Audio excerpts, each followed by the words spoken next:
வணக்கம் நண்பர்களே, வாருங்கள் இன்று வாழைக்காய் வறுவல் எப்படி செய்வதென்று பார்க்கலாம். முதலில் 2 வாழைக்காய் எடுத்துக்கொள்ளுங்கள். அதன் பிறகு மிளகாய் பொடி எடுத்துக்கோங்க, மஞ்சத்தூள், பெருங்காயம், பூண்டு பவுடர், கார்லிக். உங்ககிட்ட பூண்டு பவுடர் இல்லைன்னா பூண்டை 2 தட்டி வச்சுக்கோங்க. இப்போது என்ன செய்யணுன்னா, வாழைக்காயை இந்த மாதிரி தோல் சீவி வச்சுக்கோங்க.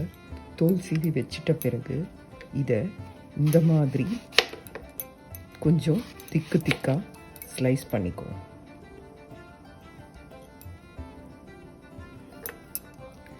இந்த மாதிரி 2 வாழைக்காவையும் இந்த மாதிரி ஸ்லைஸ் பண்ணி வச்சுக்குவோம்.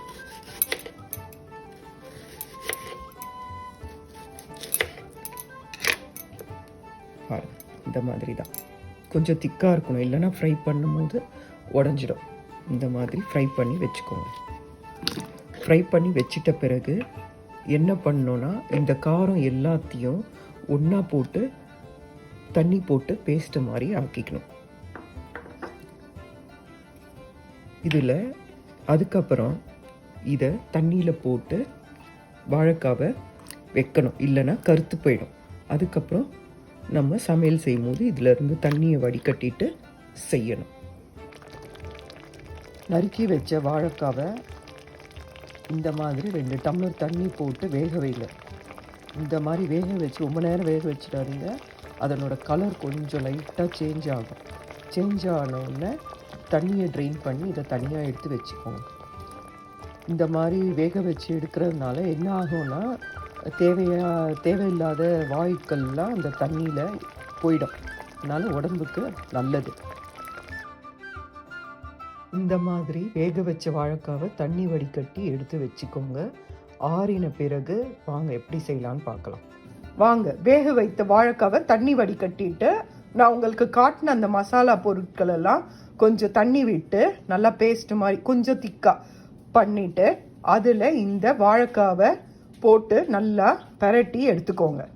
அவ்வாறு பெரட்டின வாழைக்காவை வாணலியில் ஃப்ரை செய்கிறதுக்கு தேவையான அளவுக்கு எண்ணெயை விட்டு அதில் இந்த பெரட்டி வச்ச வாழைக்காவை போடுங்க. போட்டுட்டு ஒரு 10 நிமிஷம் பொறுத்து அடுத்த சைட் திருப்பி விடுங்க. ஆனால் பார்த்துட்டே இருக்கணும். என்ன அந்த சைட்லலாம் கம்மியாக இருந்தாக்கா தீஞ்சு போயிடும் மிளகாத்தூள். அதனால் என்ன பண்ணுங்க, ஒரு 10 நிமிஷத்துக்குள்ளே ஒரு வாட்டி பார்த்துட்டே இருங்க. பார்த்துட்டு அதை கலரி விட்டுட்டு அதுக்கடுத்து திருப்பி போடுங்க. சுவையான வாழைக்காய் ஃப்ரை தயாராகிடும். அதாவது மேலே இருக்க வாழைக்காலெல்லாம் எண்ணெய் பரவாயில்ல இல்லை. அதனால் என்ன பண்ணுங்கன்னா, ஒரு இடுக்கியை வச்சு இந்த மாதிரி வாணலியை ஒரு சுற்றி விடுங்க. அப்படி சுற்றி விடும்போது எண்ணெய் மேலே இருக்கிற வாழைக்காலெல்லாம் வரும். இதுலேயே நீங்கள் தவாவில் போட்டு கூட எடுக்கலாம். தவாவில் போட்டு தோசை தவாவில் போட்டு கூட எடுக்கலாம். அப்போ இவ்வளோ எண்ணெய் தேவைப்படாது. இருந்தாலும் அதை பார்த்துக்கிட்டே இருக்கணும், ஒன்று ஒன்றா திருப்பி போடணும். இது வாணலினா 2 பக்கமும் வெந்த உடனே மொத்தமாக அதை நல்லா கலரி நல்லா செவக்க எடுக்கலாம். அதனால தான் இது பெரியவங்களுக்கெல்லாம் நல்லது கிடையாது. 1-2 சாப்பிட்லாம். பட் குட்டீஸ்க்கு இது ரொம்ப பிடிக்கும். வாழைக்காய் ஃப்ரை, கீரை சாதம், ரசம் சாதம், தயிர் சாதம், இதுக்கெல்லாம் சாம்பார், இதுக்கெல்லாம் ரொம்ப நல்லாயிருக்கும். அதனால் செஞ்சு பாருங்கள். நான் உங்களுக்கு திரும்பி காட்டுறேன். பார்த்தீங்களா, இதான் வாழைக்காய் ஃப்ரை ரெடி. அந்த எண்ணெய் ஏன் அப்படியே கட்டி வந்ததுன்னா, அது தேங்காய் எண்ணெயில் பண்ணனால அப்படி இருந்தது. என் பையனுக்கு தேங்காய் எண்ணெய் பிடிக்கும், அதனால தான் அதை தேங்காய் எண்ணெயில் பண்ணேன். அதனால தான் உங்களுக்கு அப்படியே நுரைச்சி வரா மாதிரி இருந்தது, வேறு ஒன்றும் இல்லை. நன்றி, வணக்கம். இதுதான் வாழைக்காய் ஃப்ரை. இதை செய்து பார்த்து சுவைத்து மகிழுங்கள்.